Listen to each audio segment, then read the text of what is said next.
The Belgian Malinois hit the floor like a grenade had gone off. 100 pounds of muscle and teeth, dragging a decorated green beret across the linoleum while staff scattered behind counters and pressed themselves against walls. The handler, combat ribbons on his chest, hands wrapped in the leash, couldn't hold him. Nobody could. The dog was screaming in a language no one in that building understood, except one person. The nurse everyone forgot was in the room. She stepped out from behind the intake desk. No gloves, no protective gear, or no hesitation. And the dog stopped, not slowly, instantly, like she'd spoken a word only he could hear. If this story already has you leaning forward, stay with me until the very end, because what unfolds here is going to shake you. Hit like, follow my channel, and drop a comment telling me what city you're watching from. I want to see just how far this story travels. The morning shift at Ridgeline Animal Trauma Hospital started the way it always did, with Dr. Harlan Voss telling someone they were wrong. He wasn't related to Elena. The shared last name was the kind of coincidence that made people do a double take the first week and then forget about entirely. But Dr. Harlan Voss, chief of veterinary surgery, had a talent for making sure everyone knew exactly who mattered in that building, and Elena Marsh had never been on that list. She'd been at Ridgeline for 3 years, long enough to know every procedure by heart, every doctor's preference, every supply closet code, every patient file before the attending even pulled it up. She worked intake, post-op monitoring, wound management, pre-surgical prep, and when it got busy, which it always did, because Ridgeline was the only Level 2 animal trauma center within a 100-mile radius of Dunmore, Nevada, she worked all of it simultaneously, quietly, without asking for credit.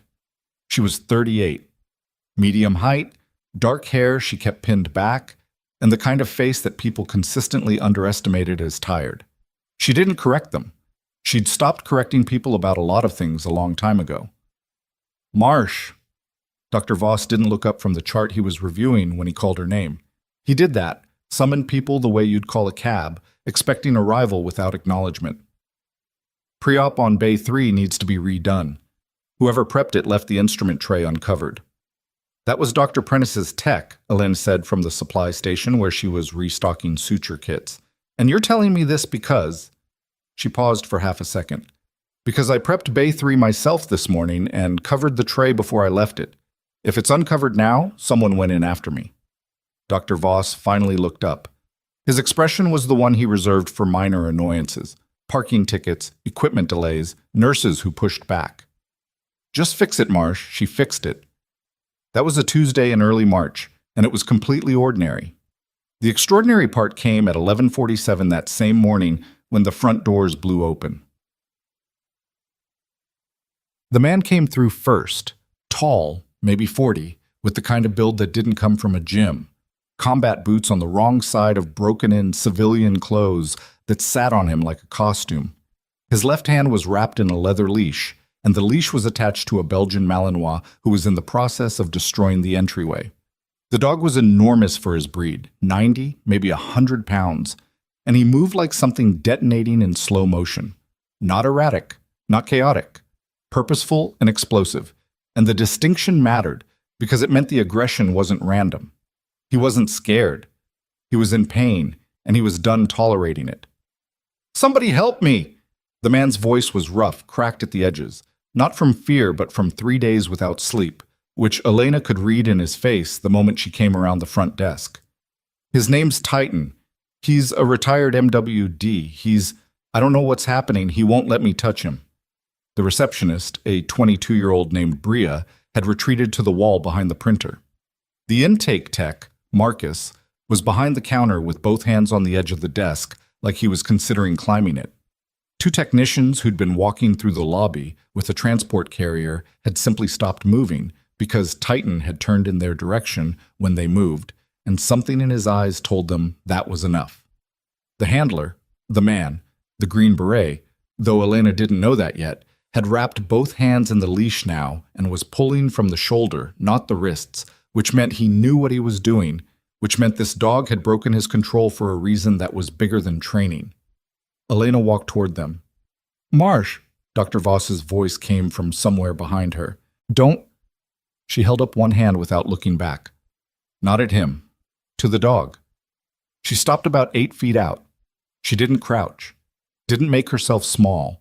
Didn't extend her hand or talk in the high, soothing voice people used with animals they didn't understand. She just stood there, her weight even, her breathing slow. And she made eye contact with the Malinois for exactly 2 seconds, then looked away. Titan went still. Not calm. Still. Which was different. The difference between a storm ending and a storm waiting. She took 1 step forward, held position. Took another. The dog's ears shifted toward her, then back. His breathing changed, still ragged, but the pace dropped. His handler had gone statue still too, like he understood that moving right now would undo whatever this was. Elena stopped 4 feet away.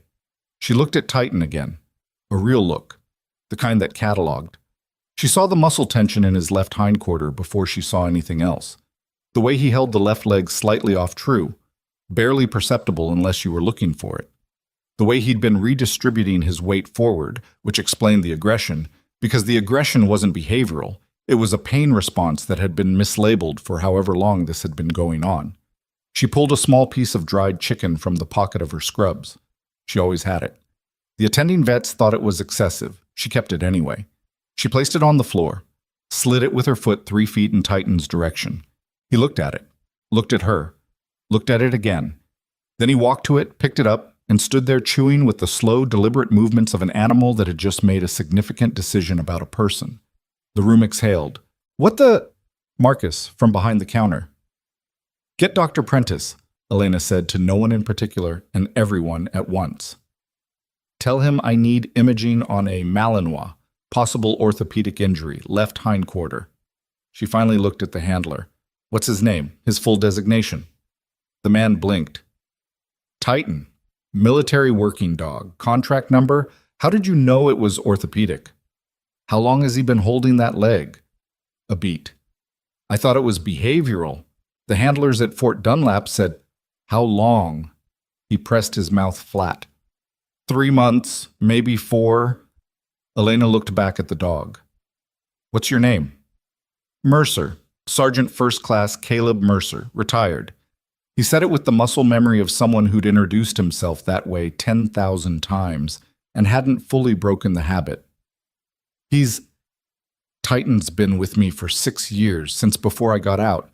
I've never seen him like this, not once. He's in pain, Elena said. Not gently, just directly, which was its own form of respect. He has been for a while. The aggression is secondary. Did the handlers at Fort Dunlap do imaging? X-ray, 2 months ago. They said it was clear. She said nothing to that, but her jaw tightened and she turned away before Mercer could read what crossed her face. Boss, Dr. Prentice arrived 9 minutes later and immediately wanted to sedate Titan, which Elena expected. The dog was still standing, not calm but contained, and the moment a new person entered the room, the tension ratcheted back up 2 degrees. Get the sedation kit, Prentice said to Marcus. No, Elena said. Prentice turned toward her with the expression of a man who had never been told no by a nurse and found the experience genuinely confusing. Excuse me? Sedation before exam in an animal this size, this stressed, in this much pain, the dosage calculation needs to be based on current weight, not file weight. We don't have current weight. And sedating him before we know what we're dealing with structurally means we risk him coming out of it fighting, which is going to be harder to manage than this. She kept her voice level, not challenging, just stating, let me do a manual assessment first. If he won't tolerate it, then we sedate.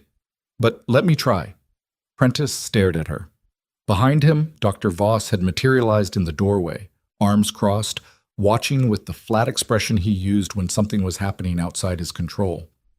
She's the intake nurse, Voss said. To Prentice. Like Elena wasn't in the room. I know what I am, she said, still level. And right now, I'm the only person that dog is letting near him. So either let me do the assessment or send me out and sedate him and hope for the best. She paused. Your call. Prentice looked at Voss. Voss looked at Titan, who had turned slightly toward Prentice the moment his voice changed pitch. Do the assessment, Prentice said. Marsh. She was already moving. Whoa. It took 18 minutes. Titan let her work. Not easily. There were 2 moments where his lip pulled back and his body went rigid, and both times Elena stopped, waited, and the moment passed. Mercer stood at the edge of the room, watching with his arms down at his sides, which Elena noticed because most people folded their arms when they were anxious, and the fact that he didn't meant he'd learned to keep his hands ready. When she found it, she didn't say anything immediately. She worked her fingers carefully over the left hip joint, felt the crepitus that shouldn't have been there, watched Titan's response. He didn't pull away, he braced, which was worse, and she ran the location twice in her head before she spoke. "I need the imaging from Fort Dunlap," she said. Mercer pulled his phone out. "I can request the digital transfer. We need our own imaging too, but I want the comparison." She looked up at Prentice, who was leaning against the wall with his arms now crossed in the same way Voss's were. "There's crepitus in the left hip. Significant. He braces against pressure at the acetabular joint, not the muscle body. This isn't soft tissue." "The X-ray was clear," Mercer said. "The X-ray was red as clear," Elena said. The distinction was quiet, but it sat in the room like a stone dropped in still water. Prentice pushed off the wall. "Run the imaging. I'll look at it myself." Elena nodded. She stood, and Titan, without any instruction from Mercer, stayed next to her left leg as she moved to get the transport lead. The handler watched that happen with an expression that wasn't quite surprise, more like recognition. "Where did you train?" Mercer asked her as she clipped the lead. "I didn't train anywhere," she said. "Come on, I'll walk him to imaging."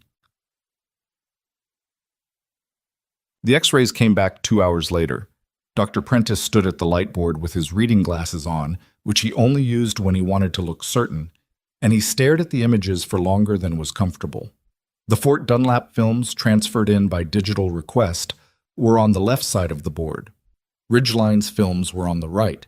The fracture was visible in Ridgeline's imaging the way a crack in a wall becomes visible once the light hits it right. Left femoral head, partial fracture, tracking through the acetabular margin. Stress patterning consistent with weight bearing on an untreated injury. It was not new. It was not borderline. It was the kind of finding that, once you saw it, made you wonder how the Fort Dunlap images had come back clean.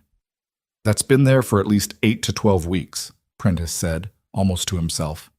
"More," Elena said. He looked at her. "The stress patterning," she said.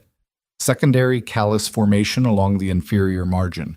That's not 8 weeks, that's 4 to 6 months, minimum." She hesitated, then added, "Which means it was present when the Fort Dunlap images were taken." Silence. "That's a significant accusation," Voss said. He'd been standing in the back, and Elena had half forgotten he was there. "That's a finding," she said. "Whether it's an accusation depends on what the Fort Dunlap films show when someone competent reads them." Voss's jaw moved. "Watch yourself, Marsh." "I'm watching the imaging, Dr. Voss." "Someone should." That was the moment, she knew it as it happened, that Harlan Voss decided she'd become a problem. Not the first time she'd become a problem for someone, but she'd hoped to get a little further down the road before it started again. Mercer had been standing by the imaging suite door with his arms at his sides again. He'd heard all of it. "Who reads the Fort Dunlap imaging?" he said. His voice was quiet.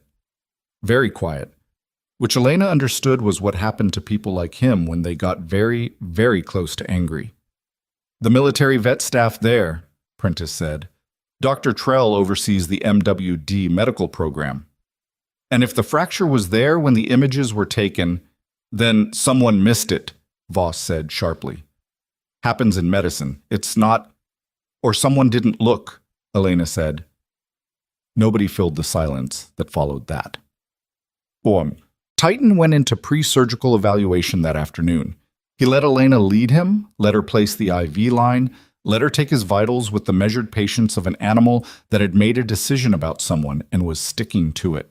Mercer stayed in the waiting room because Elena had looked at him when Titan was being taken back and said quietly, "He'll be okay." And something about the way she said it, not performatively reassuring, just certain, had made him sit down.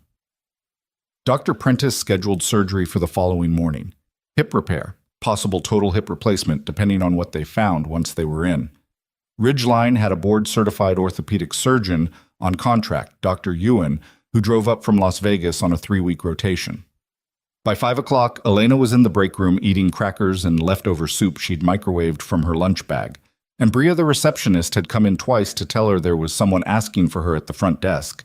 And both times Elena had said, "I'll be there in a minute," because she was reading the Fort Dunlap imaging transfer on her phone, and she hadn't gotten to the part she was looking for yet. The third time Bria came in, she didn't sit down. "Elena, it's not a client. He asked for you by name. Not the nurse. By name." Elena looked up. "He's got a badge," Bria added. "Federal." His name was Agent Doyle, and he was with the DoD Inspector General's office, which wasn't an agency Elena had expected to walk through the doors of a veterinary trauma hospital in Dunmore, Nevada, on a Tuesday in March. He was in his mid-50s, gray at the temples, with the particular kind of tiredness that comes from working large cases for a long time. He also had a partner, younger, a woman named Agent Rusk, who stayed near the door with a tablet while Doyle sat across from Elena in the small conference room off the main hallway. "Elena Marsh," he said. "Formerly Sergeant Elena Marsh, Combat Veterinary Support Unit, Operational Detachment 14, Classified Deployment 2007 to 2010. She kept her face neutral. It took effort. Not because he'd surprised her. She'd known, at some level, that Fort Dunlap and the imaging and the fracture were going to pull something old toward the surface. Things like this had a gravity. But hearing her own name said that way, the rank and the unit number that she'd spent 14 years not saying out loud was something she hadn't fully prepared for. "You've reopened something," she said. "We've been running a joint investigation with the Army Criminal Investigation Division for 8 months, Doyle said. Military working dogs. Medical clearance documentation specifically. We have evidence suggesting that animals have been certified as medically fit for active deployment when their own veterinary records indicated otherwise." He put a folder on the table. "Your name came up. Because of Titan?" "Because of Titan, and because of a complaint filed in 2010 by Sergeant Elena Marsh to the commanding officer of Operational Detachment 14 regarding falsified veterinary clearance documents for 3 working dogs assigned to her care." He opened the folder. "A complaint that was reviewed, classified, and subsequently closed with no action taken." Elena looked at the paper. Her own handwriting, reduced to a photocopy, 14 years old. She'd written it by hand because the unit computers had been flagged for security review, and she hadn't trusted them. She'd filed it in triplicate and kept 1 copy herself. She hadn't looked at any copy since 2011. "The complaint was buried," she said. "Yes. I was reassigned to a support role 3 weeks after I filed it. 6 months later, I was pushed out on a medical administrative separation." She paused. "There was nothing medical." "We know," Doyle said. "Then what are you doing here 14 years later?" The question came out harder than she intended. She didn't apologize for it. Doyle looked at her steadily. "We're here because Titan's imaging found something that matches a pattern we've been building for 2 years. 7 dogs in the last 4 years, all with documented joint injuries that cleared military veterinary review. 2 of them died in the field. 1 was put down for behavioral issues that were later, once somebody actually looked, attributed to chronic pain." He pushed a second document across the table. "And we're here because the contractor managing the MWD medical clearance program for the past 9 years has a name you might recognize." Elena looked at the document. She recognized the name, Marcus Vale. She'd known him when he was a procurement officer attached to Operational Detachment 14. She'd known him when he'd told her, 3 days before her complaint was filed, that she should think very carefully about what she was putting on paper. She'd known him when he'd smiled at her across a base in a country she wasn't supposed to name and said, "Nobody's going to listen to you, Marsh." He'd been right then. "He's running the clearance program," she said. "Has been for 9 years. Federal contract, renewable. The certification process for MWD medical readiness runs through his company." Doyle's voice stayed even. "We believe the falsified clearances generating the contract renewals have been going on for most of that time." Elena set the paper down. She was very still. "What do you need from me?" she said. "We need to know if you kept anything from 2010, Doyle said. Documentation, records, copies. She looked at him for a long moment. Then she looked at Agent Rusk by the door, who was watching her with the particular expression of someone who has been running a long case and is standing close to a door that might open. "I need to think about how I answer that question," Elena said. Doyle nodded. He didn't push. He gave her his card, stood, and extended his hand, which she shook. "We'll be in Dunmore through Friday," he said, "if you remember anything." After they left, Elena sat in the conference room for 11 minutes. She was counting, though she couldn't have said why. Then she got up, went back to the break room, finished her crackers, and washed her bowl in the sink. Bria appeared in the doorway again. "Is everything okay? Those were federal agents, weren't they? Did something happen with—" "Everything's fine," Elena said. "Who's on overnight?" "Marcus and Yolanda." "Tell Marcus Titan's vitals need checks every 2 hours, not 3. He's post-assessment stressed, and I don't want his pressure dropping overnight without someone catching it." "Okay," Bria said. "Elena, it's fine," she said again. "Go on." She drove home at 6:15. She lived 30 minutes out of Dunmore, in a small rented house on a flat piece of land where the nearest neighbor was a quarter-mile away. She'd chosen it for that reason. She drove the 30 minutes, parked, went inside. In the back of the bedroom closet, behind a fireproof lockbox that held her lease and her car title, was a second box, smaller, older, with a combination lock she hadn't opened since she'd moved to Nevada 4 years ago. She stood in front of it for a moment. Then she went to the kitchen and made coffee, because some decisions you didn't make in 30 seconds, no matter how long they'd been waiting. She sat with the coffee. She thought about Titan, who had walked into Ridgeline that morning like a system failing and had stood still when she got close to him. She thought about what it meant that he'd done that, what he'd recognized in her, or remembered, or found. She thought about the fracture in his hip that someone at Fort Dunlap had either missed or chosen not to see. She thought about 2 dogs that had died in the field, and one that had been put down for pain that nobody had labeled correctly. She thought about Marcus Vail telling her nobody was going to listen. She finished the coffee. She washed the cup. She went back to the closet, opened the box, and looked at what was inside. She hadn't destroyed it. She'd known, without ever saying it clearly to herself, that destroying it would mean accepting that it had never mattered. She wasn't built that way. So she'd carried it through 4 duty stations and 2 civilian jobs and 1 cross-country move and a reinvention so complete that the people she worked with every day would not have recognized the woman in the unit photographs. The box held printed records, field logs, veterinary assessment forms with her handwriting alongside correction marks in a different hand, a USB drive, 3 photographs, and a copy of the complaint she'd filed in 2010 marked received and then closed in red ink with a signature she'd memorized and never forgotten. She put everything back, closed the box, set it on the bed where she could see it. Her phone buzzed. A text from an unknown number. "Dr. Prentice bumped Titan surgery to 7 a.m. Just thought you should know." Mercer. She hadn't given Mercer her number. He'd gotten it from somewhere, which told her something about him that she filed away.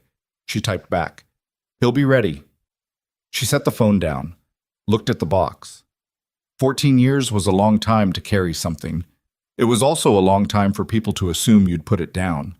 She turned off the light and sat in the dark with the box on the bed beside her, and outside, the Nevada desert was so quiet she could hear herself think all the way down to the bottom of it, which was exactly as uncomfortable as it had always been, and she sat with it anyway. Tomorrow, Titan would go into surgery. Tomorrow, the federal agents would be in Dunmore waiting for an answer. Tomorrow, Dr. Voss would come in and call her name the way he called a cab, and expect her to show up without acknowledgement. She'd show up. She always showed up.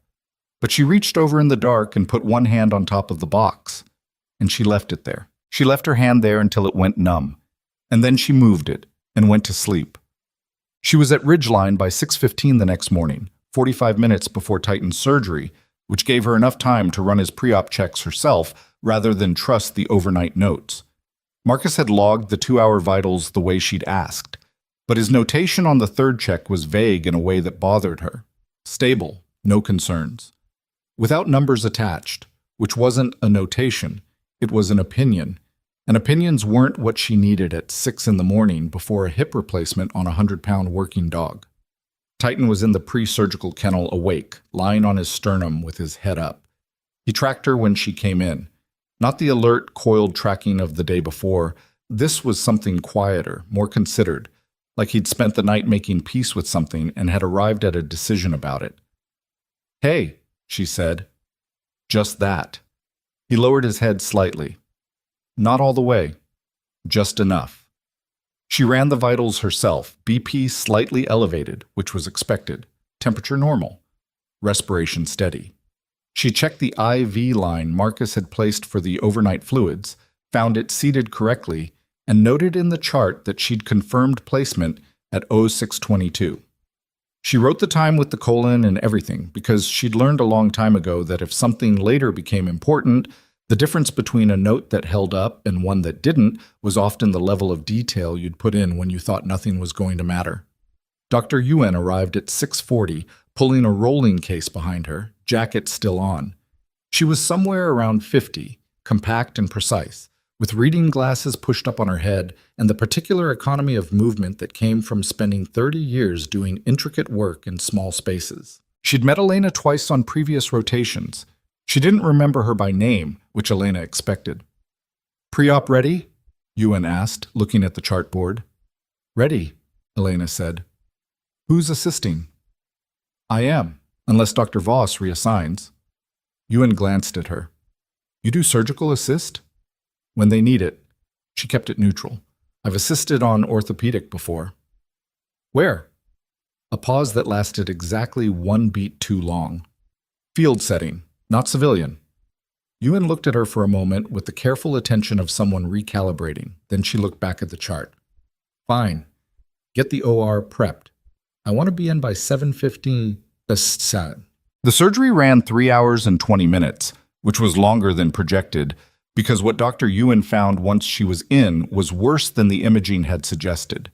The femoral head wasn't just fractured, it had been fractured and then compressed by continued weight-bearing, which had altered the joint geometry enough that a standard repair wasn't viable.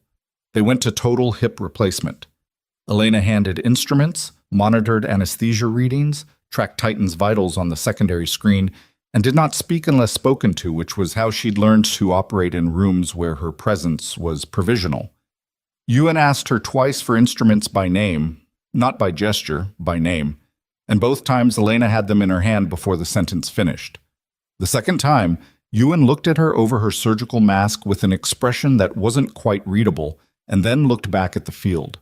At the 2-hour mark, there was a moment where Titan's blood pressure dropped faster than the anesthesia load accounted for, and Elena called it before the monitor alarmed. "Pressure dropping," and Yuen was already reaching for the adjustment by the time the alarm sounded, which meant they'd caught it with enough lead time that the correction was smooth rather than reactive. Yuen said nothing about it, but she nodded once, and Elena filed that away too. The surgery closed at 10:40. Titan came out of anesthesia and recovery with Elena sitting on the floor beside the mat, her back against the kennel wall, because he'd started cycling up when the tech tried to leave and had gone still again when Elena sat down. Mercer was in the waiting room. He'd been there since 6:30, which Elena knew because Bria had come to find her at 8, with that information delivered with the particular tone of someone who wanted to discuss it further and had read the room correctly enough not to. When Elena came out to the waiting room at 11:20, Mercer stood up immediately. He'd changed his shirt from the day before. That was the only difference in him. Same boots, same posture, same arms at sides readiness. His eyes went to her face the way people's eyes went to faces when they were reading for information they already half knew. "He's out," she said. "Surgery's done. Dr. Yuen will come talk to you, but it went well. He's in recovery." The breath Mercer let out was slow and controlled, which meant he'd been holding it for hours without letting it show. The hip. Total replacement. Better long-term outcome than a repair would have been, given the damage. She sat down across from him because she'd been on her feet for 5 hours, and her lower back was making a point. "He's going to need 12 to 16 weeks of rehabilitation. Strict. The first 4 are critical." "I can do that." "It's not a small commitment." "He did 4 combat deployments." Mercer's voice was flat. Not cold, just certain. 12 weeks is nothing. She believed him. He'll be sedated until this afternoon. You can see him at 2. Mercer sat back down. He looked at his hands for a moment. The agents who came yesterday, Doyle and Rusk, they found you. Not a question. Elena kept her face even. They did. I know what they're looking for, he said. I've been talking to them for 6 weeks. That's how Titan ended up here. They pulled the Fort Dunlap records and flagged the imaging, and someone in their office found Ridgeline and found your name on the intake. He paused. I didn't know you'd be here.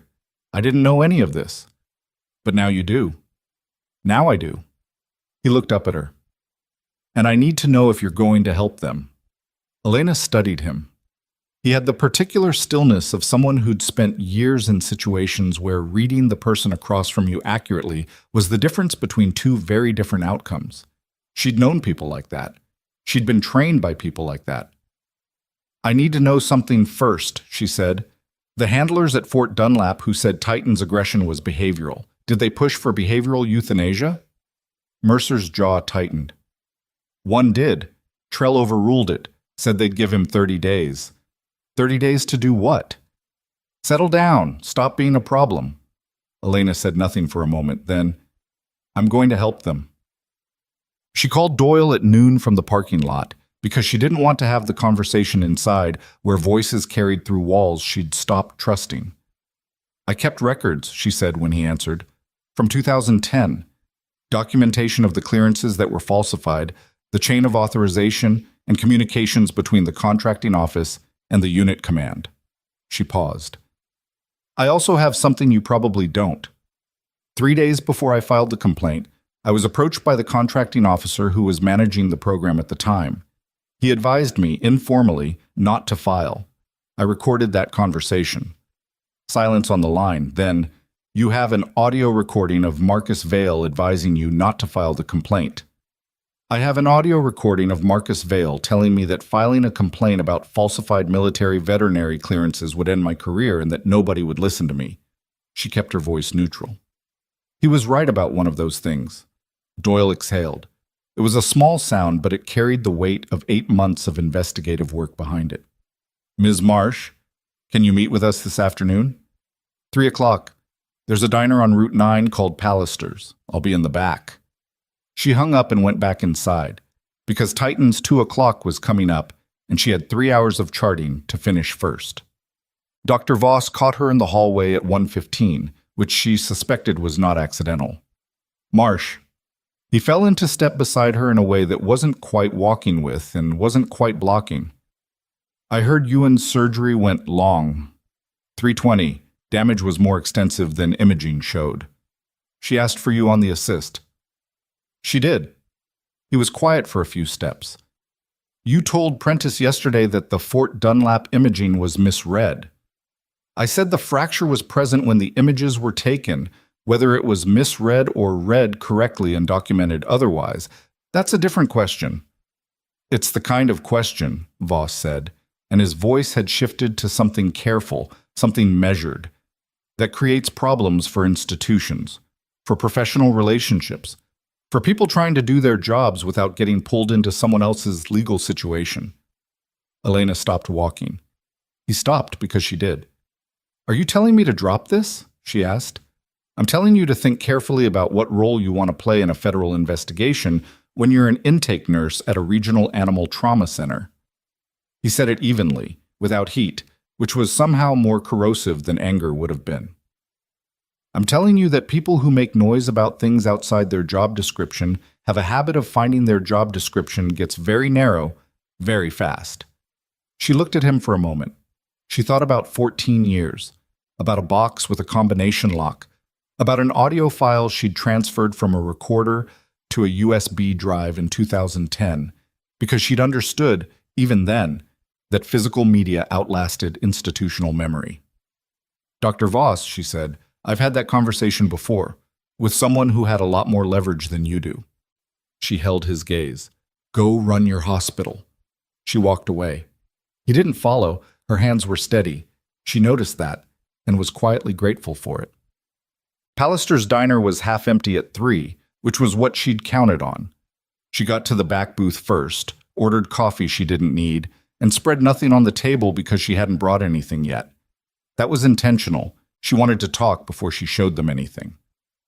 Doyle and Rusk arrived 4 minutes after 3, which suggested they'd been close by and had waited to avoid seeming eager. Elena noted the tactic without judgment. She'd have done the same. Doyle sat across from her. Rusk slid in beside him, tablet on the table but closed. "I'll tell you what I have," Elena said, before either of them could open with something structured. "And then I want to understand exactly what your case looks like before I hand over anything, because I've given documents to the wrong people once and I won't do it again." "That's fair," Doyle said. She outlined it. The field logs from 2010, which documented 3 dogs, Kira, Bolt, and Ranger, that she'd assessed as having musculoskeletal injuries inconsistent with the clearances in their files.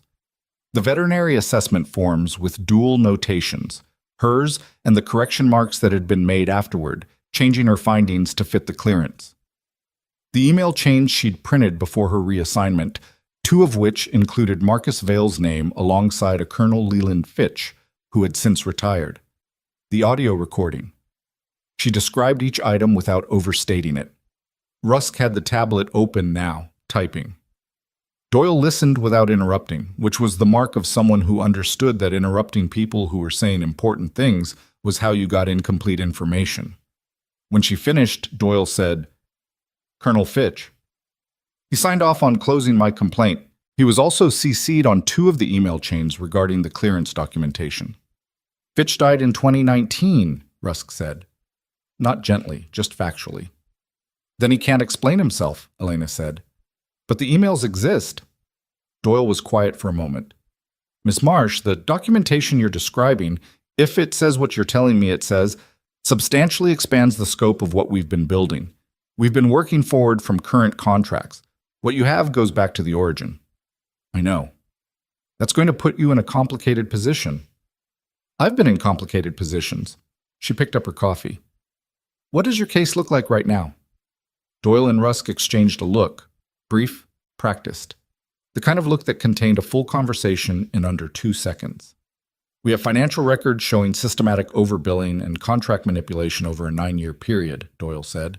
"We have 3 current military veterinarians who've agreed to provide statements that clearance decisions were pressured from the contracting level. And we have Titans imaging, which gives us a current documented example of an animal deployed with a known injury." He paused.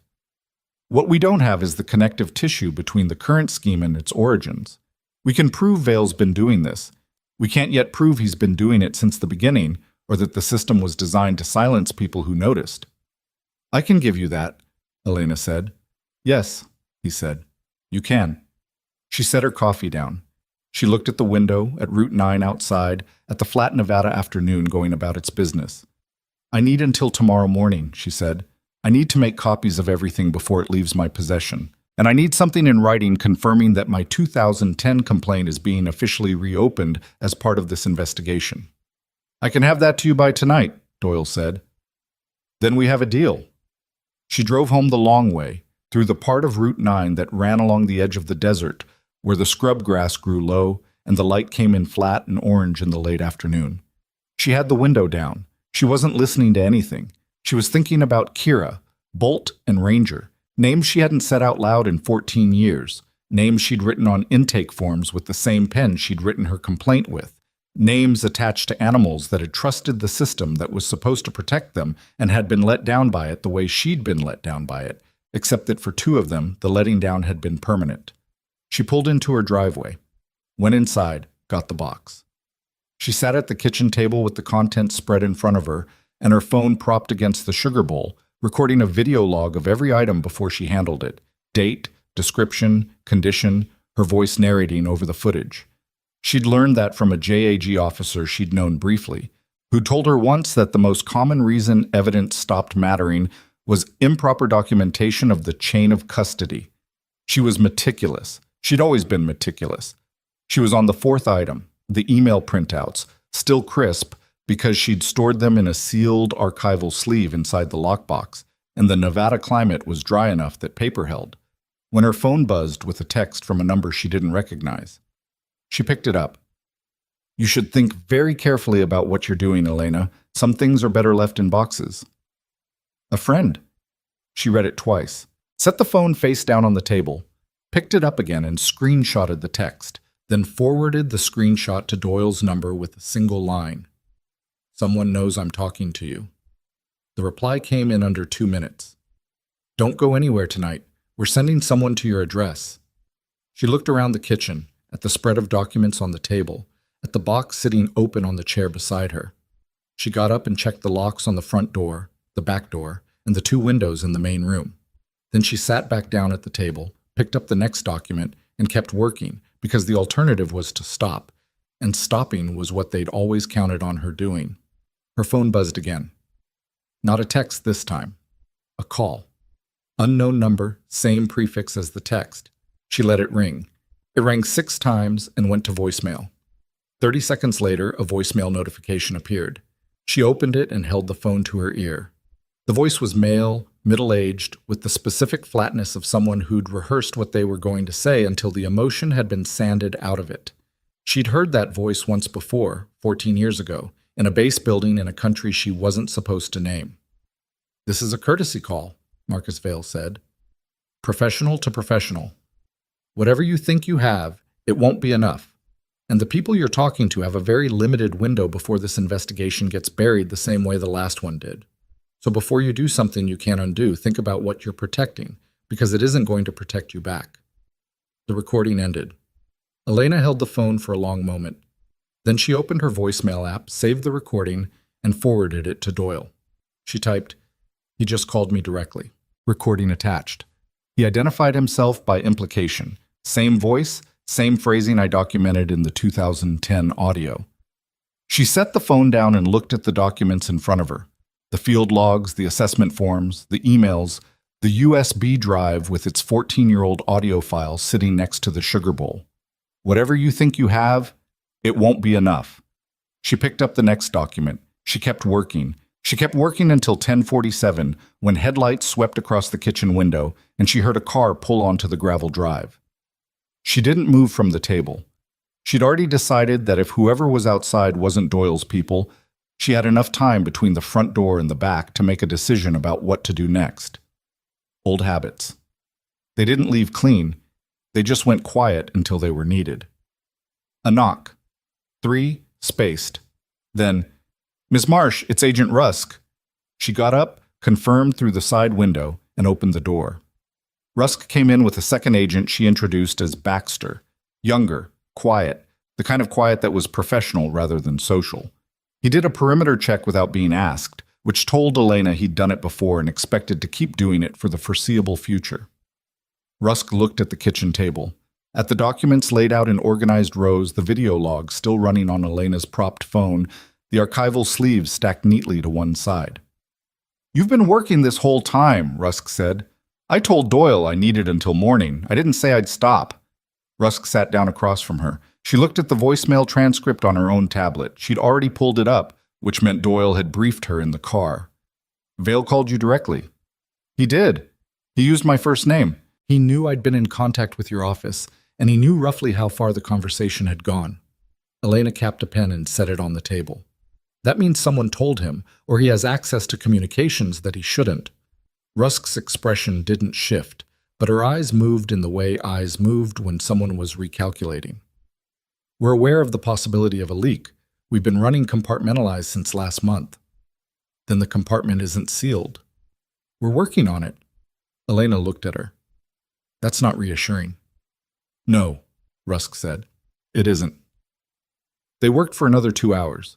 Rusk photographing each document with a forensic imaging setup from her kit, Elena narrating provenance and context for each item while Baxter logged it.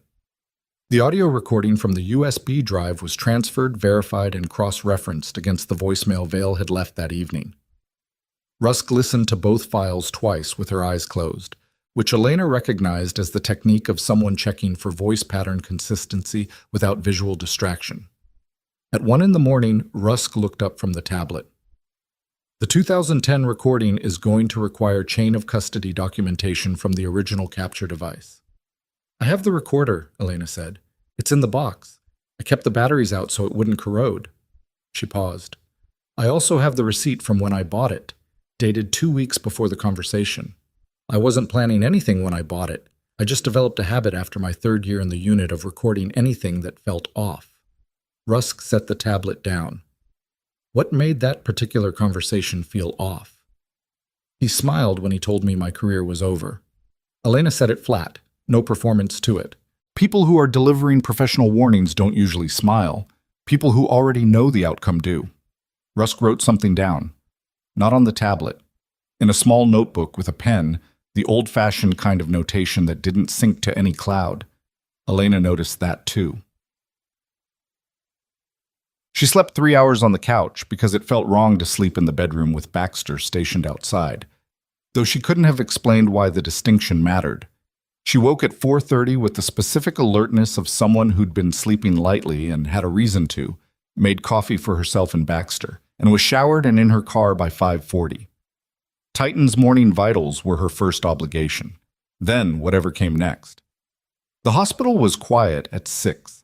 She did Titan's checks. He was alert, trying to stand already, which was exactly what she'd expected from an animal bred for drive and frustrated by confinement.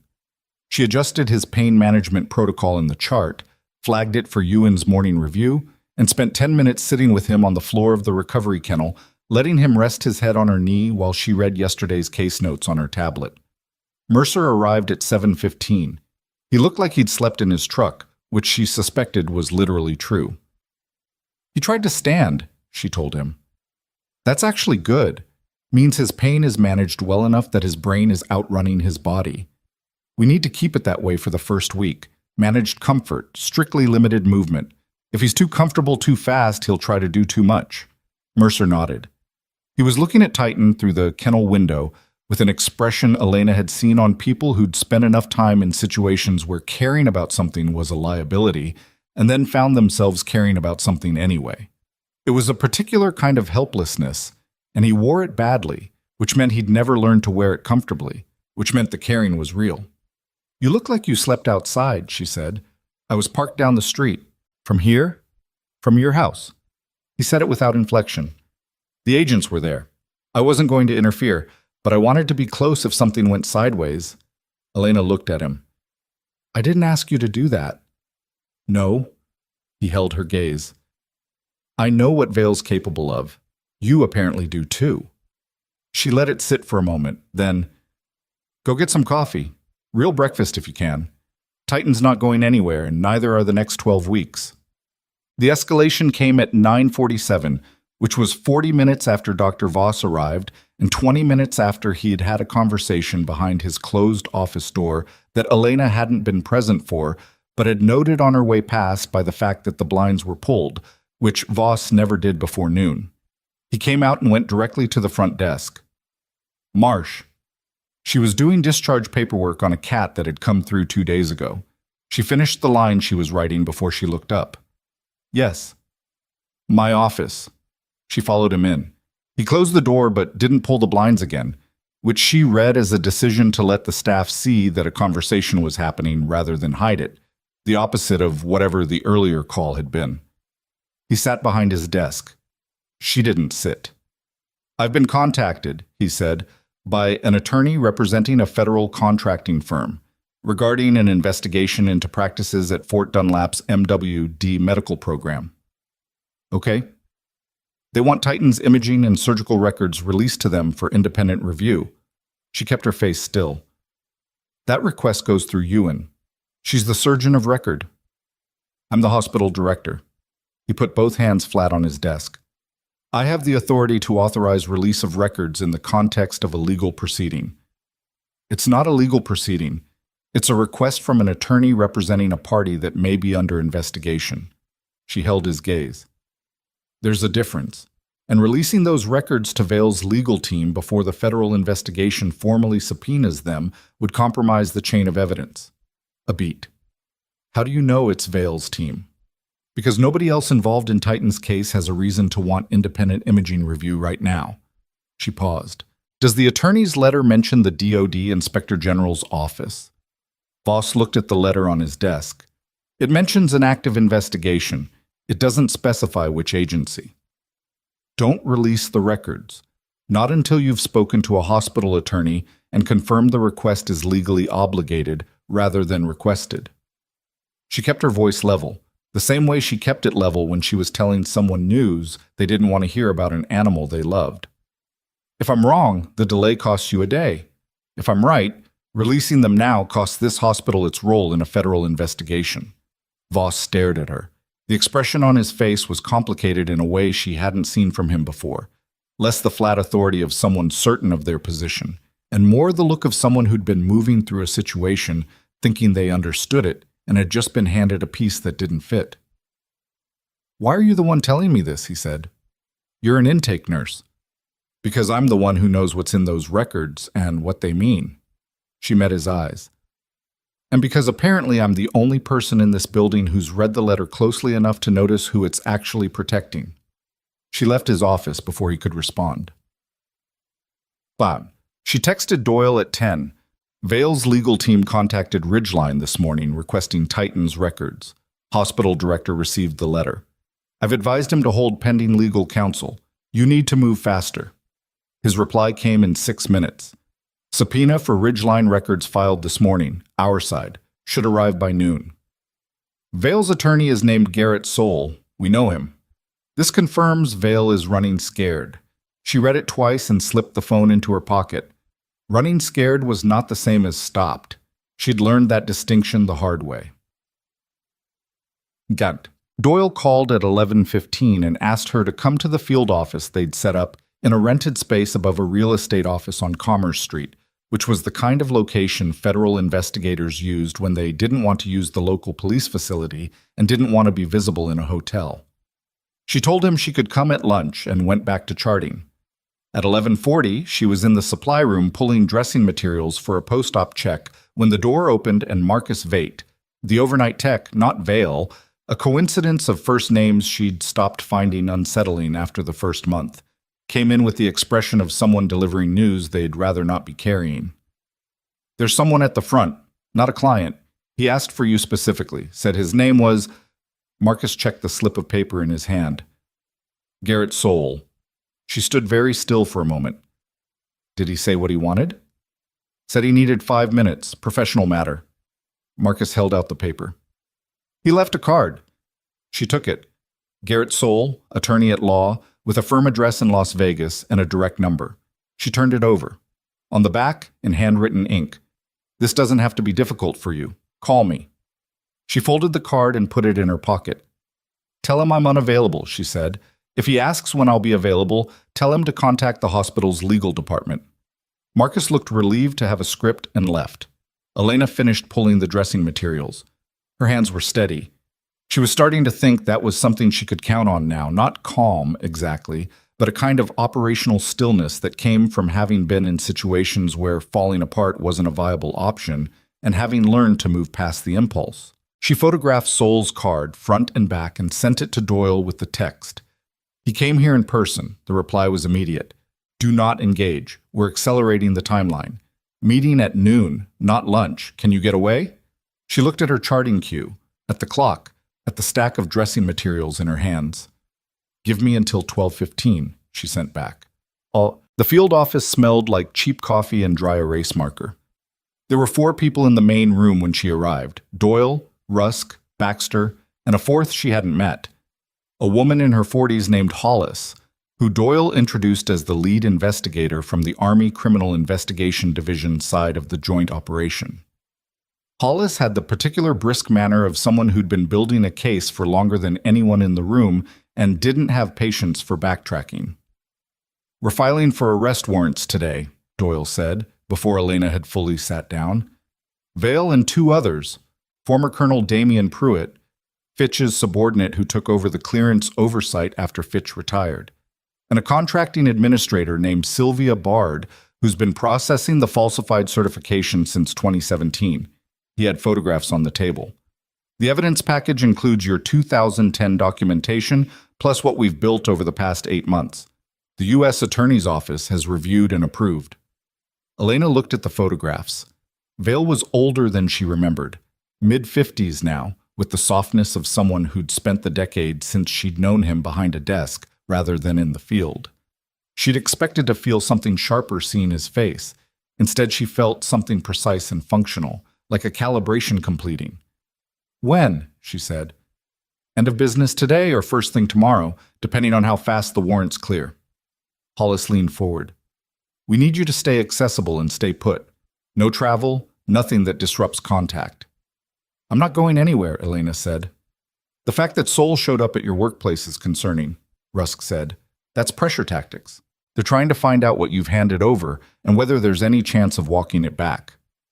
"There isn't." "We know that." "Vale doesn't yet." Doyle looked at her. "One more thing. The U.S. attorney wants to know if you're prepared to testify. Grand jury and potentially trial if this goes to indictment." She'd known it was coming.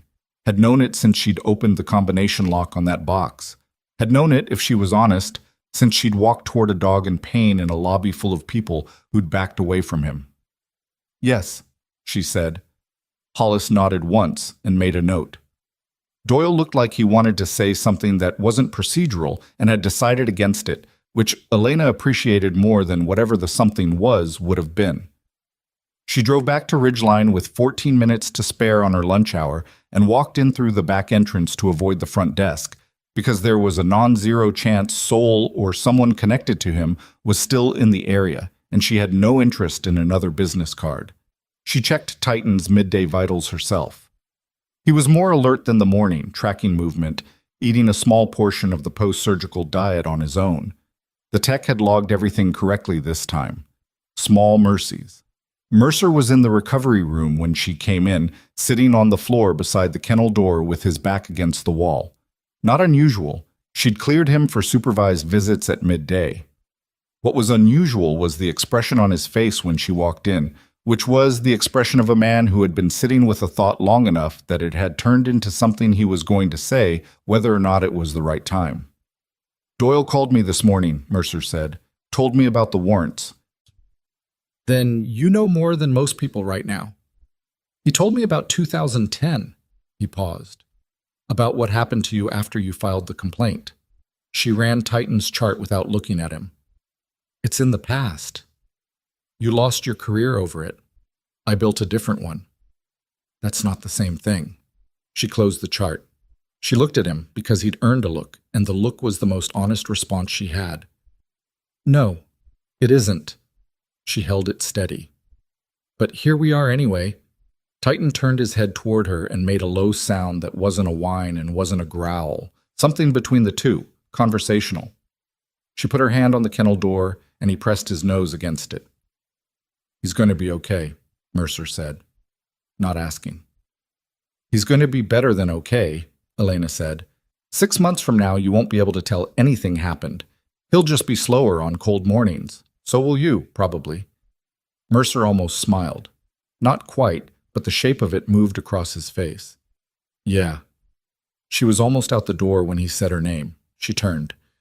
"The people who did this, Vale, the others." His voice was quiet and absolutely even. "Are they going to face anything real? Or is this going to be like last time? Paperwork, investigations, and then nothing?" She held the door. She thought about Doyle saying arrest warrants today.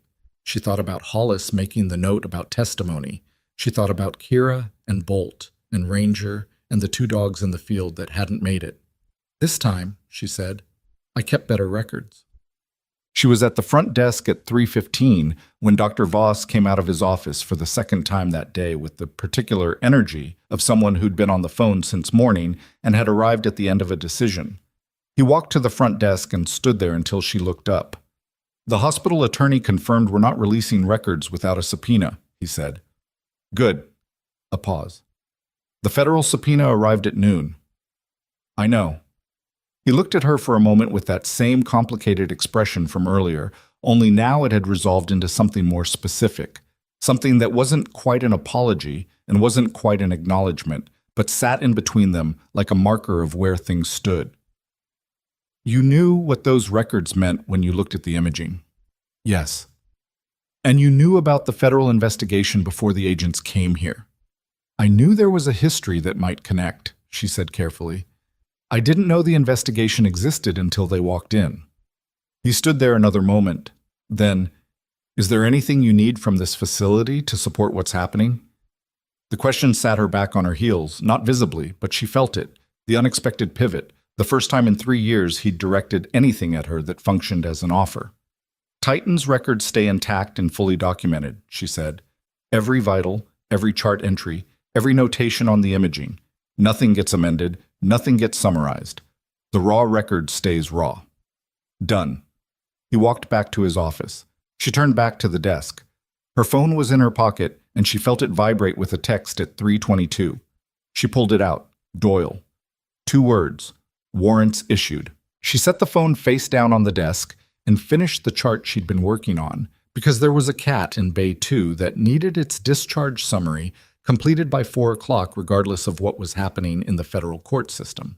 And the cat had not consented to its medical care being deprioritized because of a 14-year-old conspiracy, and that was a form of fairness she'd always been able to maintain.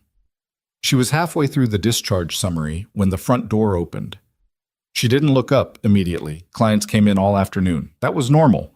But she heard Bria make a small sound, the kind of sound that wasn't a greeting, and she looked up.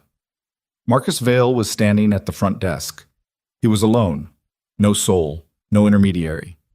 Just him, in a suit that cost more than Elena's monthly rent, with his hands in his jacket pockets and the expression of a man who had decided that direct was the only option left. He was older, heavier. The smile she remembered, the one he'd worn when he'd told her career was over, wasn't there. What was there instead was something she recognized as calculation wearing the mask of calm. His eyes found her immediately, which meant he'd known exactly where to look. "Elena," he said, like they were colleagues at a conference, like 14 years was a weekend. She set her pen down. She did not stand up. "Mr. Vale," she said, "I'm going to need you to wait right there." She reached under the desk and pressed the silent alert button that she and Bria had agreed on 6 months ago for situations involving difficult clients. It sent a notification to both their phones and to the staff-only channel in the building's internal system. She'd installed it herself. She'd told Bria it was for aggressive pet owners. She picked up her phone and typed to Doyle. "He's here in person, Ridgeline front desk." Then she looked at Vale. "You drove a long way," she said, "from Las Vegas. I wanted to talk to you directly." He took one step toward the desk. "Without intermediaries, without," he gestured, a small movement, "all the noise. There's nothing to talk about." "There's everything to talk about, Elena." His voice stayed level, practiced. "Whatever Doyle has told you about this investigation, whatever he's convinced you is going to happen, I want you to understand that federal investigations of this scope don't move the way they're promising you they will. They stall. They get complicated. People who cooperate early think they're protected, and then find themselves in the middle of something that doesn't end cleanly for anyone." He let that sit. "I've seen it happen to better positioned people than you." She looked at him. She thought about the box, about the recorder, about an audio file she'd made 14 years ago because his smile had told her she was going to need it. "I know," she said, "that you have about 90 seconds before this conversation becomes something you're going to regret having started in person." He tilted his head, still calculating. "Is that a threat?" "It's a timeline," she said. "You called me last night. You texted me. You sent your attorney to my workplace, and now you're here yourself." She held his gaze without blinking. "Every single one of those decisions is going to be part of a federal record, Marcus. And you just walked into a building with security cameras at the entrance and witnesses at the front desk." She paused. "So I'll ask you again to wait right there." Something shifted in his face. Not much, just enough. The front door opened behind him, and Agent Rusk walked in with Baxter 2 steps behind her, and the expression on Vale's face in the moment between seeing them and reassembling himself into something composed was the first honest thing Elena had seen from him in 14 years. Rusk reached into her jacket. "Marcus Vale," she said, "I have a warrant for your arrest." Vale didn't move for 2 full seconds after Rusk said the words. Elena watched it happen. The calculation running behind his eyes, the brief inventory of exits, the assessment of Baxter's position relative to the door. Old habits in a man who'd spent his career thinking 3 moves ahead.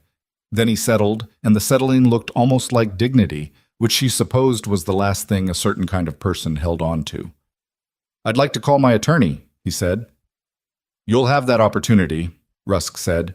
She was already moving around the desk with the practiced economy of someone who'd done this enough times that it no longer felt significant. "Hands out of your pockets, please." He complied. Slowly, deliberately, with the careful compliance of a man making sure every movement was documented as cooperative. Elena had seen that too. The late-stage performance of someone who'd decided the optics of arrest mattered more than the arrest itself. Bria had backed against the wall behind the reception desk. 2 technicians had stopped in the hallway. Mercer had come out of the recovery wing and was standing at the far end of the corridor, and when Vale was turned and cuffed and walked toward the door, Mercer watched with his arms at his sides and said nothing, which was more controlled than most people would have managed. Vale passed the reception desk on his way out. He didn't look at Elena. That was a choice, and she understood it. Looking at her would have conceded something, and he wasn't ready to concede it yet. Maybe never would be. Some people didn't. The door closed behind Rusk and Baxter and Marcus Vale, and the lobby of Ridgeline Animal Trauma Hospital went very quiet. Bria said carefully, Did they just arrest someone?" "Yes," Elena said. She picked up her pen. "I need to finish this discharge summary." The next 4 hours were the functional kind of chaos that Elena had learned to move through by treating it as a series of separate problems rather than one large one. Doyle called at 4 to confirm Vale was in federal custody and that Pruitt had been taken in simultaneously at his home in Henderson. Sylvia Bard had been arrested at her office in Arlington, Virginia, by a separate team coordinated by Hollis. 3 arrests, 3 locations, within a 40-minute window. The kind of operational precision that told Elena this had been staged for days and the warrants had been the last piece. She finished the discharge summary. She ran Titan's 4 o'clock vitals. She answered 3 questions from Prentice about a separate case involving a German Shepherd that had come in that afternoon with internal injuries from a car impact, and she answered them correctly and completely because the German Shepherd situation had nothing to do with any of this and deserved its own attention. At 6:15, Dr. Voss found her in the break room. He sat down across from her without being invited, which he'd always done, but the quality of it was different now, less ownership, more something he couldn't quite name yet. She let him find it on his own. "They arrested someone in my lobby," he said. "They did. A federal contractor connected to the investigation into Titan's case. Connected to a 9-year scheme to falsify military working dog medical clearances, resulting in at least 2 animal deaths and the systematic suppression of a complaint filed in 2010. She kept it factual. "Yes." Voss was quiet for a moment. Outside the break room window, the Nevada evening was coming in flat and orange-pink, the same colors as the afternoon she'd driven home to open the box. "How long have you been carrying this?" he said, not in the way he usually asked her things, without the hierarchy in it. 14 years. He absorbed that. "The complaint you filed. In 2010. It was buried. I was pushed out. I rebuilt." She looked at her coffee. "That's the short version. And the imaging, yesterday morning, you knew immediately." "I suspected. The confirmation took imaging. But you knew what it meant, what it was connected to." "Yes." He looked at his hands on the table. He had the expression of a man revising something, not dramatically, but carefully, the way you'd revise a calculation after finding you'd been working from a wrong initial value. "I told you to watch yourself," he said. "You did. And I told Prentice you were the intake nurse." "Also true." A longer pause. "I underestimated what you knew." "Most people did," she said. "It was useful for a while, less useful now." He looked up at her. "What happens next, with the investigation?" "Grand jury proceedings. Testimony. If the U.S. attorney moves to indictment, trial." She paused. "The clearance program Vale was running will be suspended pending review. The MWD medical certification process will likely be restructured under new oversight." She talked this through with Doyle that afternoon. She knew the shape of it. It'll take months, probably longer. And you'll be testifying. Yes. He nodded once. Then he stood, and he did something she hadn't expected. He picked up her empty coffee cup without asking and walked it to the sink and rinsed it, the same way you'd do for someone in your house. A small thing. But he'd never done anything like it before. And they both knew it. He didn't say anything else. He didn't need to. He left the break room and Elena sat for another minute looking at the clean cup drying by the sink, and then she went back to work. The first story broke at 9 the following morning. She found out from Bria, who came to find her with her phone in her hand and the expression of someone who'd stumbled into something larger than expected. It's on the news. Federal contractor arrested. Something about military dogs. Elena, they're saying there's a witness, a veterinary professional in Nevada. I see it, Elena said. She'd already gotten a text from Doyle. Media has the arrest information. Your name isn't in anything we released. Stay aware. The story, as it ran on 3 national outlets by noon, was this. A federal investigation into falsified military working dog medical clearances had resulted in the arrest of Marcus Vail, 54, founder and CEO of Vantage Contract Services, along with former military official Damian Pruitt and contracting administrator Sylvia Bard. The investigation had been running for 8 months under a joint DoD Inspector General and Army Criminal Investigation Division operation. A Malinois named Titan, retired MWD, had been the triggering case. Imaging at a regional veterinary trauma center had revealed a hip fracture inconsistent with the clean clearances in his military record, fracture dating back at minimum 4 to 6 months and present during his last official evaluation at Fort Dunlap. The stories mentioned a whistleblower complaint from 2010 that had been suppressed. They did not name Elena. She got through the morning by moving faster than the noise. Intake on 2 new cases, an assist on a minor procedure for Prentice, a full chart review on Titan's overnight numbers. Mercer came in at 10:30 and sat with Titan for 2 hours without saying much to anyone. At noon, he found Elena at the supply station. They're calling him a trigger case, Mercer said. On the news. He is one. That feels like a small word for what he is. She stopped what she was doing and looked at him directly. He's the reason the timeline moved. Doyle told me last night they'd been building the financial side of the case for months, but they needed a current documented medical example to take to the U.S. attorney. Without Titan's imaging, they were still 6 months away from being ready to file. She held his gaze. He mattered. He's going to keep mattering. Mercer absorbed that the way he absorbed most things, slowly, without visible reaction, letting it settle somewhere below the surface. What happened to the others, the ones from 2010? Kira died in the field in 2011. Bolt was retired in 2012, joint deterioration, severe. He died in 2014, natural causes, but he was 5. She paused. Ranger made it to 8, lived with a handler in Georgia. Mercer said nothing for a moment. You remembered their names. I filed their paperwork, she said simply. You remember the paperwork. He shrugged. The second escalation came from a direction she hadn't fully anticipated. At 2 in the afternoon, Doyle called her with a different quality in his voice. Less controlled, more energized, which in a federal investigator of his experience meant something had broken open. Sol is cooperating, he said. Vail's attorney? Former attorney. He terminated representation this morning and contacted our office voluntarily. He says Vail told him 3 days ago that he'd handled the Nevada situation. Sol took that to mean intimidation, possibly more, and decided his exposure level wasn't worth the client. Doyle paused. He also gave us something we didn't have.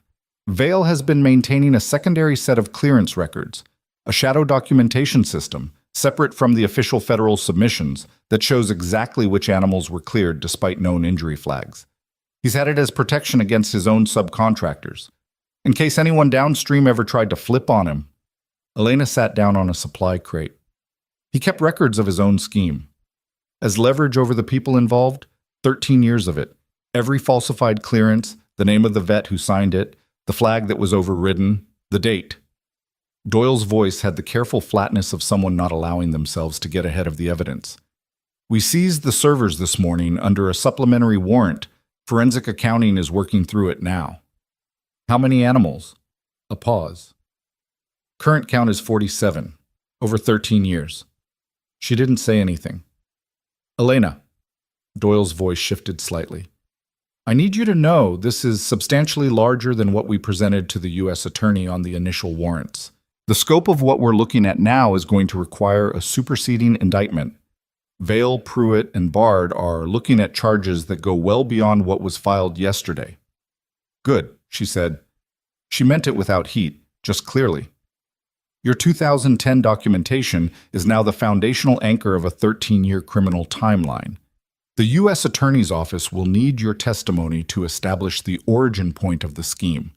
The fact that Vale knew the clearances were falsified, moved to silence a complaint about them, and then continued operating for over a decade. He paused. I want you to understand what that means in terms of exposure. I'll be a named witness in a high-profile federal prosecution. Yes, Vale's defense, when he gets new counsel, will likely attempt to discredit you. Your separation from the military, the circumstances, the gap in your record. They'll say I had a grievance. They'll say you had a motivation beyond the evidence. She thought about that. I did have a grievance. I also kept 13 years of records that have nothing to do with grievance and everything to do with documentation. She kept her voice even. Let them try. She was driving home at 6:40 when the call came from a number she didn't recognize. She almost let it go. Then something in the timing made her answer. The voice on the other end was a woman's, older, slightly hoarse, like someone who'd been on the phone for most of the day. Is this Elena Marsh? It is. My name is Barbara Wohl. I don't know if that name means anything to you. A pause. My son was Corporal Daniel Wohl.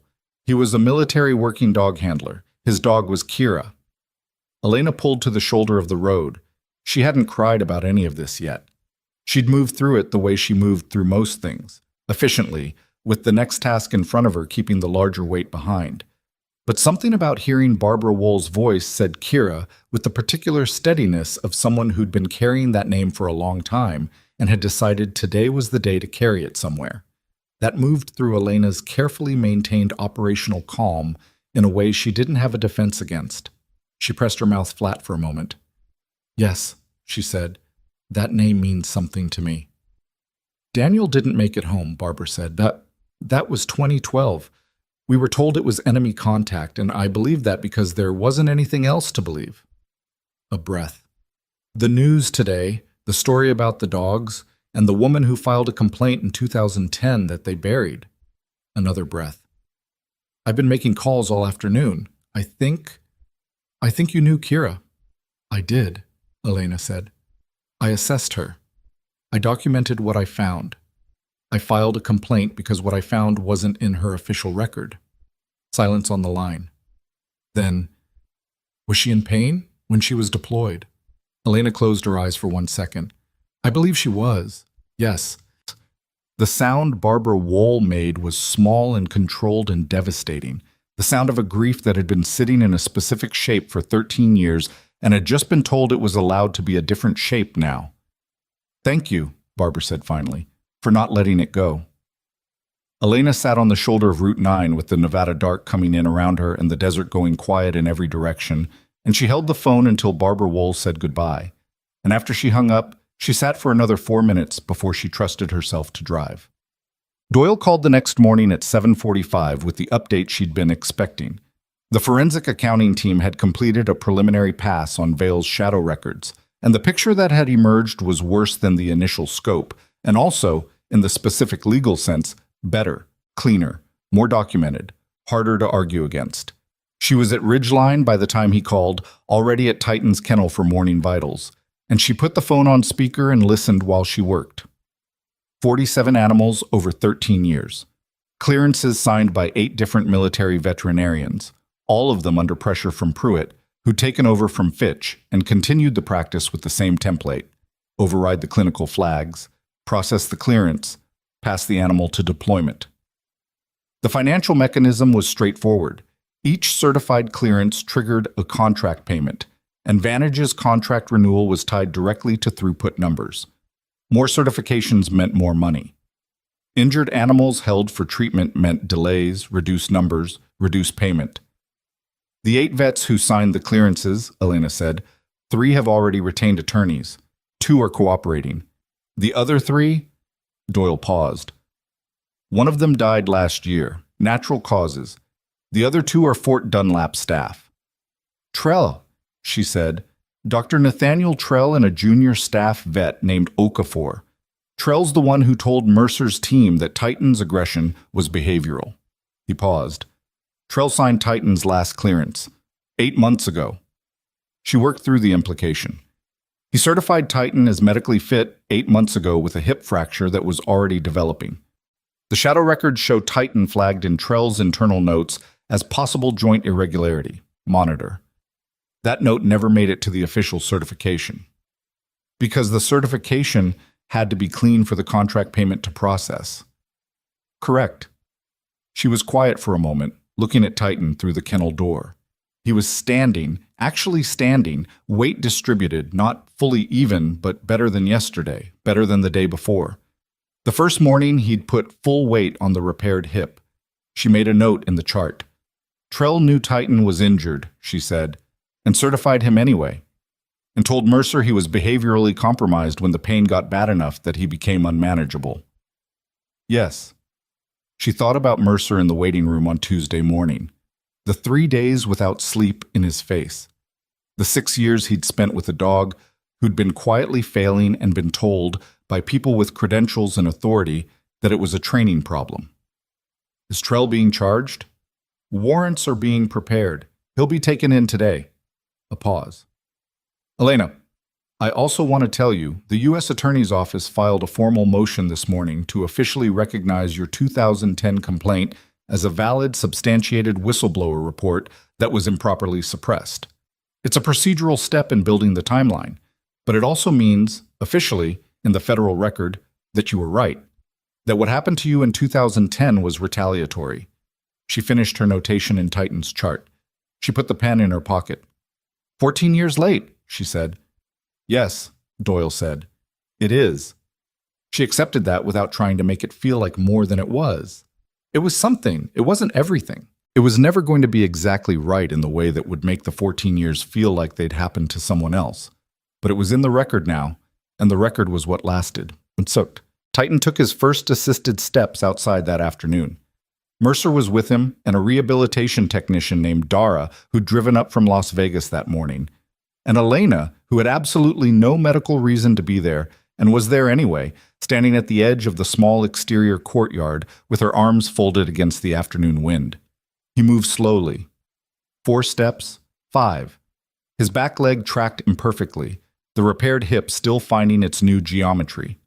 But he moved, and he moved under his own direction. And when he stopped and turned and looked back at Mercer, the look between them was the kind of thing that didn't need language because language was the wrong tool for it. Mercer crouched down. Titan came the last 2 steps to him, and Mercer put both hands on the dog's face, and neither of them moved for a moment. Elena looked at the sky. The Nevada afternoon was clear and very blue and going nowhere. Her phone vibrated, a text from Doyle. Trell taken into custody 2:17 p.m. Press conference scheduled 4 p.m. in Washington. DOD and DOJ, joint statement. Your name will be mentioned as the whistleblower whose 2010 complaint anchored the investigation. We wanted to give you advance notice. She read it twice. Her name, in a DOD and DOJ joint statement. The same name that had been attached to a classified complaint that was reviewed, buried, and closed in red ink 14 years ago. She thought about how to feel about that and didn't reach a clean conclusion, which was probably honest. She thought about Barbara Wall on the phone last night, about Kira, about 47 animals in a shadow record kept by the man who'd built his career on the assumption that nobody would look hard enough, or long enough, or carefully enough to find it. She texted back, "Understood. Thank you." She put her phone in her pocket and watched Titan take 3 more steps across the courtyard, slow and imperfect and entirely his own. The press conference ran at 4 and she didn't watch it live. She found out what was said from Rusk, who texted her the key points in bullet form at 5:15, and from Bria, who had watched it on her phone in the break room and came to find Elena with the particular energy of someone who just understood something much larger than they'd been standing next to. "They said your name," Bria said. "On the news." A DoD spokesperson said a whistleblower complaint filed in 2010 by a military veterinary specialist had been improperly suppressed, and that the complaint formed the evidentiary foundation of the current prosecution. "I heard." "Elena, that's—" She stopped, started again. "You've been here 3 years. You're the intake nurse. You—" She made a gesture that was trying to contain something too large for it. "Why didn't you say anything?" "It wasn't the right time," Elena said. And then it was. She went back to her charting. Bria stood in the doorway for another moment, then left. At 5:40, Prentice appeared at the nursing station. He'd been avoiding her since the arrest, not visibly, just the small avoidances of a man trying to recalibrate without showing his work.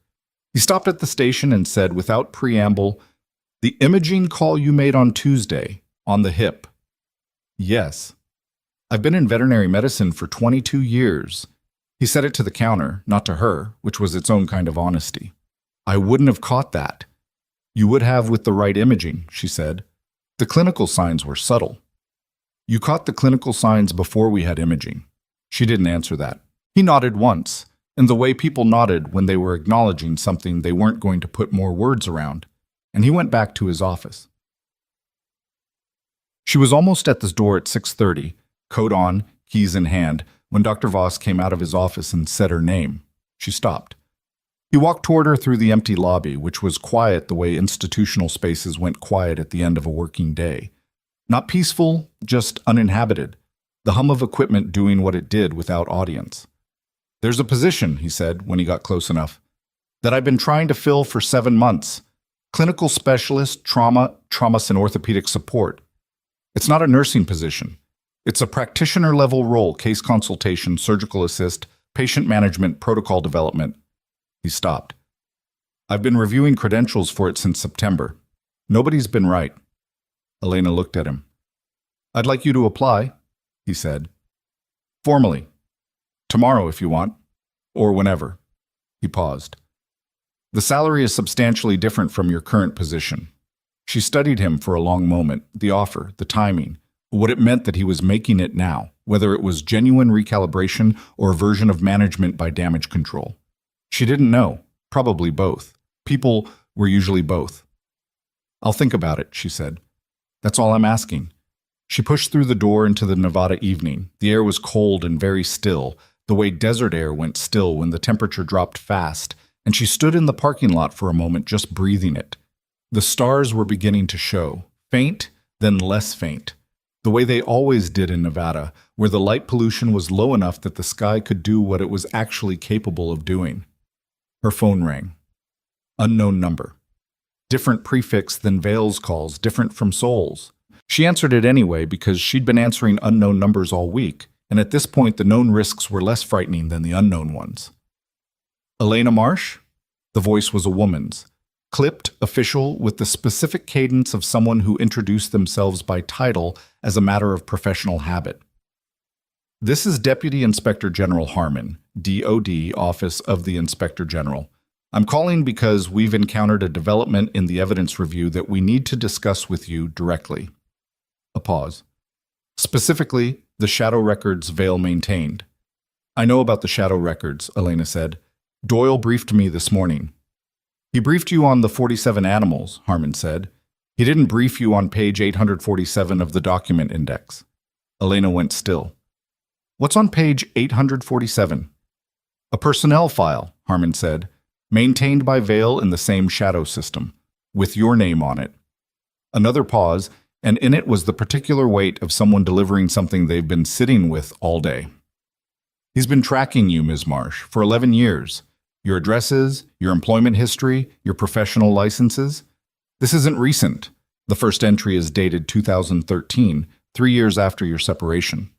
Her voice was steady, but something in it had tightened. "There are also internal memos. Between Vale and 2 individuals we haven't yet identified, Redacted in the original. We're working on reversing the redaction. A breath. One of those memos dated 8 months ago discusses the possibility that you would eventually become a problem. Elena stood in the parking lot with the stars coming in overhead and the Nevada cold pressing through her coat. 8 months ago, she said. Yes. That's before Titan, before Mercer brought him to Ridgeline. Yes, Harmon said, which raises a question we need to answer before the prosecution moves forward. A pause.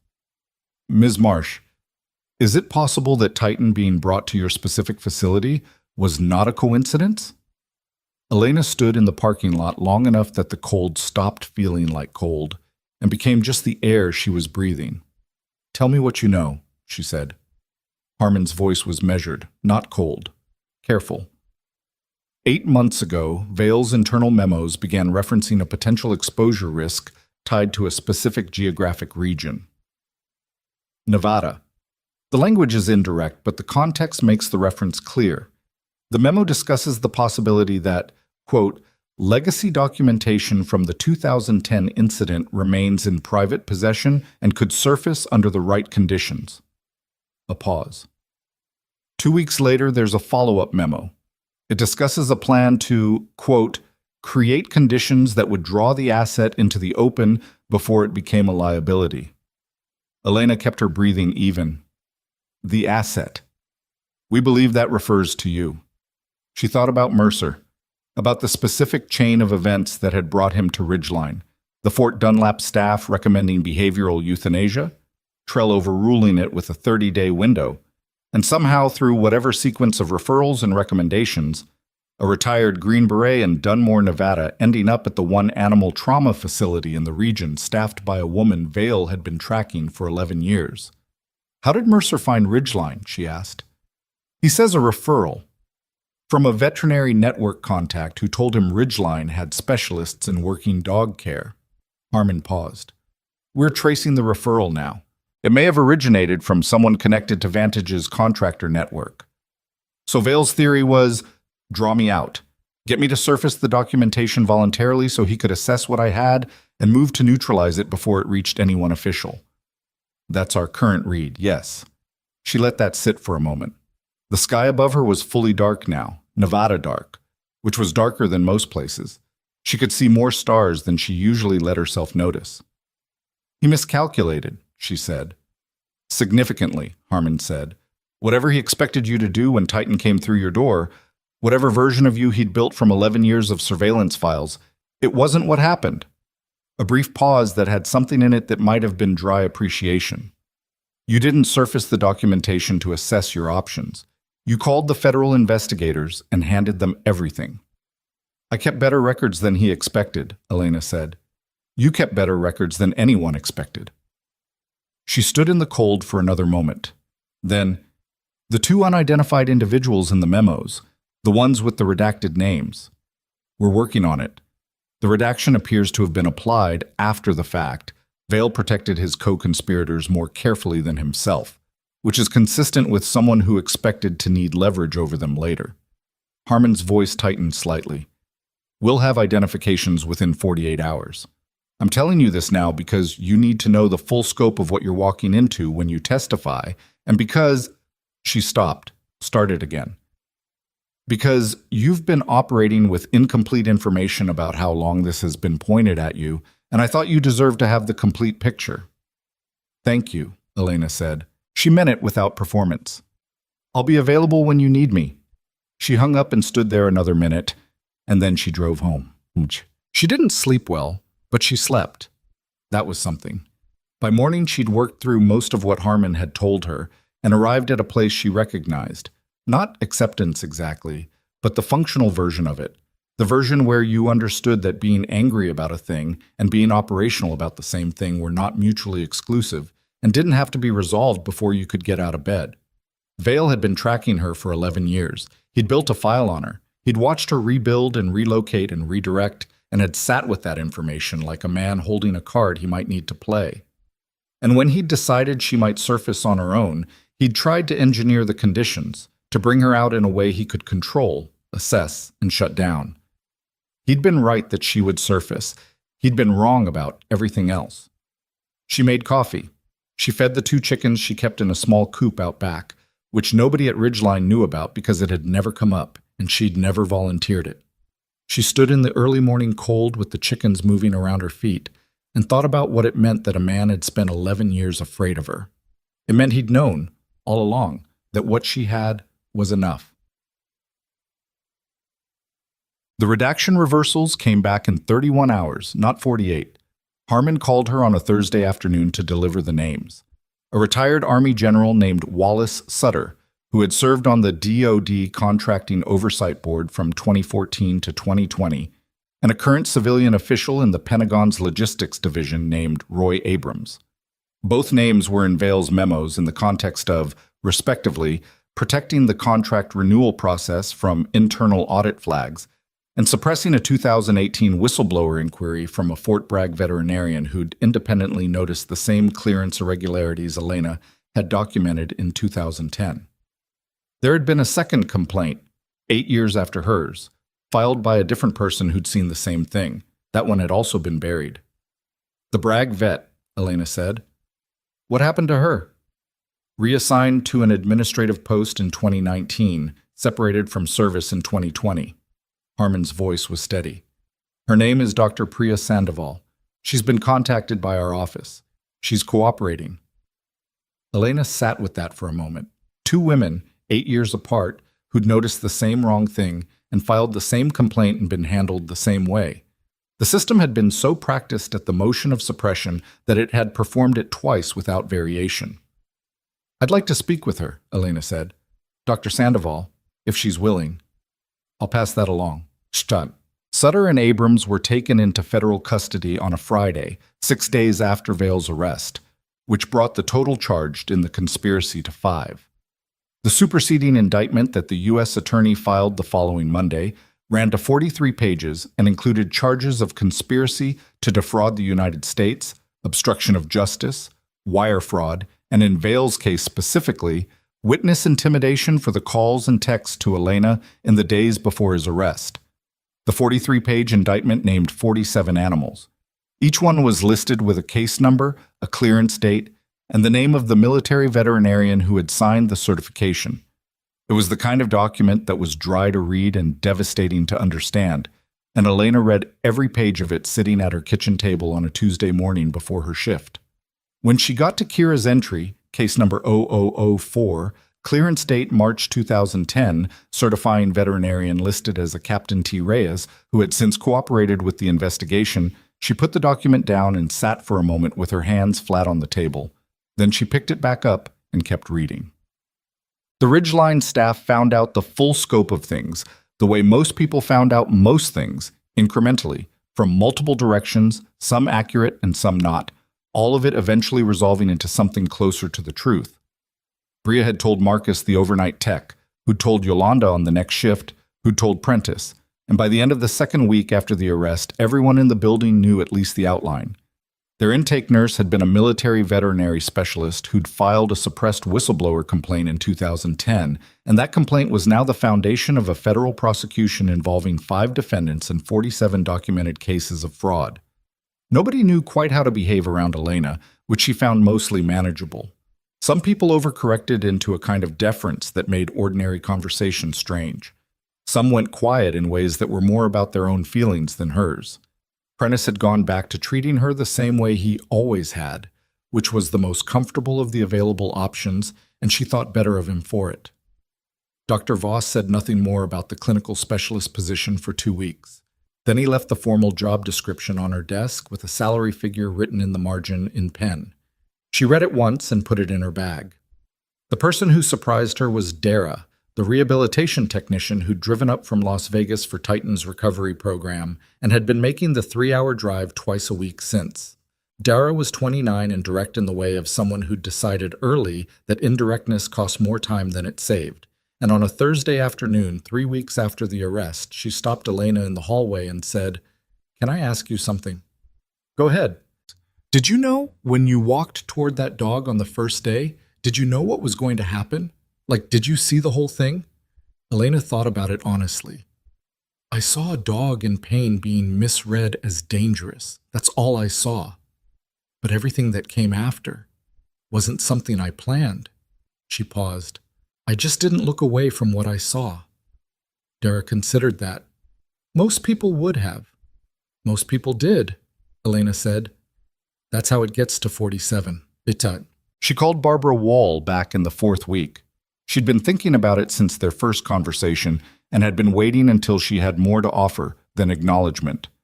The indictment, Elena said when Barbara answered. Kira is case number 4. She's named.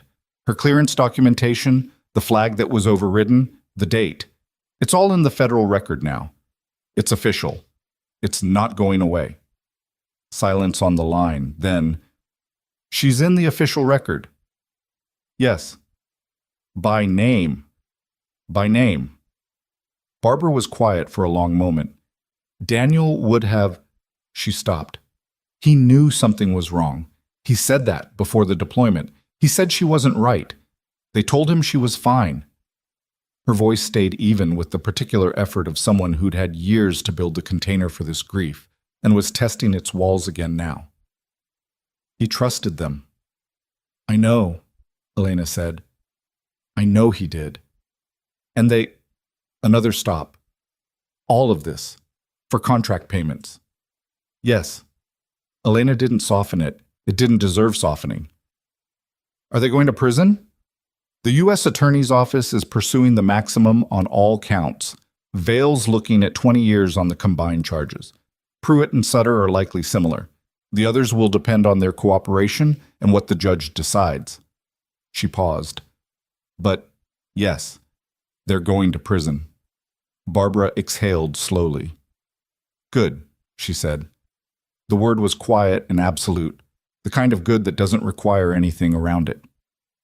They talked for another 20 minutes, not about the case mostly, about Daniel, about who he'd been before deployment and what he'd wanted afterward, and the small specific ways a person's absence rearranges everything around the space they left.